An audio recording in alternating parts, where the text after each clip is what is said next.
Hi friends, welcome to GRR recipes. ఈరోజు మనం paneer popcorn ఎలా చేసుకోవాలో చూద్దాం. ముందుగా నేను ఇక్కడ 200 గ్రామ్స్ పన్నీర్ తీసుకున్నాను. ఇలా తీసుకున్న ఈ పన్నీర్ని ముక్కలుగా కట్ చేసుకొని పక్కన పెట్టుకోవాలి ఫ్రెండ్స్. ఇప్పుడు వీటి కోసం మనం మసాలా రెడీ చేసుకుందాం. ముందుగా నేను ఇక్కడ 1/2 టీ స్పూన్ పసుపు, ధనియాల పొడి, ఇంకా అల్లం వెల్లుల్లి పేస్ట్ తీసుకున్నాను. ఇంకా 1 టీ స్పూన్ కారం, ఉప్పు తీసుకున్నాను. ఇంకా 1/2 నిమ్మకాయ చెక్కను తీసుకొని ఆ రసాన్ని ఇందులో పిండుకొని అంతా కలుపుకోవాలి ఫ్రెండ్స్. తర్వాత ఈ మసాలానంతా కూడా మనం ముందుగా కట్ చేసి పెట్టుకున్నటువంటి ఈ పన్నీర్ ముక్కలకి పట్టించాలి ఫ్రెండ్స్. ఇలా అన్నీ కలుపుకున్న తర్వాత నేను ఇక్కడ ఒక 3 to 4 స్పూన్స్ వరకు కార్న్ఫ్లోర్ పౌడర్ తీసుకున్నాను ఫ్రెండ్స్. ఇప్పుడు ఈ కార్న్ఫ్లోర్ పౌడర్లో మనము కొద్దిగా వాటర్ యాడ్ చేసుకొని ఇలా లిక్విడ్ లాగా చేసుకోవాలి. తర్వాత మనం అన్ని ముక్కలకి మసాలా పట్టించిన ముక్కల్ని 1/2 అవర్ వరకు మనం మ్యారినేట్ చేసుకోవాలి ఫ్రెండ్స్. ఆ మ్యారినేట్ చేసుకున్న ఈ ముక్కలని మనం ఫస్ట్ కార్న్ఫ్లోర్లో డిప్ చేసుకొని తర్వాత ఈ బ్రెడ్ క్రమ్స్లో యాడ్ చేసుకోవాలి.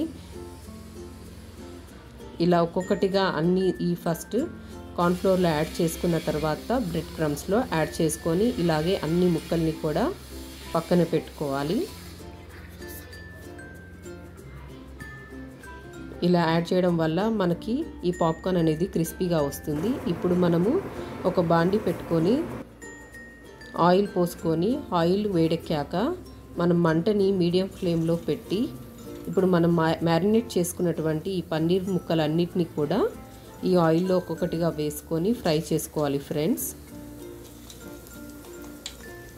ఎప్పుడైనా ఇలా చేసుకున్నప్పుడు మనము మంటని మీడియం ఫ్లేమ్లోనే పెట్టి మధ్యలో ఇలా కలుపుతూ అన్ని సైడ్లా వేపుకోవాలి ఫ్రెండ్స్. చూసారు కదా, ఇలాగ అన్ని ముక్కల్ని కూడా మధ్యలో కలుపుతూ ఫ్రై చేసుకోవాలి. ఈ స్టేజ్కి వచ్చిన తర్వాత స్టవ్ ఆఫ్ చేసి ఈ పన్నీర్ ముక్కలన్నిటిని కూడా మనం ఒక గిన్నెలోకి సర్వ్ చేసుకోవడమే ఫ్రెండ్స్. అంతే ఫ్రెండ్స్, ఎంతో టేస్టీగా ఉండే ఈ పన్నీర్ పాప్కార్న్ రెడీ. ఇప్పుడు ఈ పన్నీర్ పాప్కార్న్ని మనము టొమాటో కెచప్తో కానీ ఇంకేదైనా చట్నీతో వేసుకొని తినొచ్చు ఫ్రెండ్స్. అంతే ఫ్రెండ్స్, ఎంతో టేస్టీగా ఉండే పన్నీర్ పాప్కార్న్ రెడీ.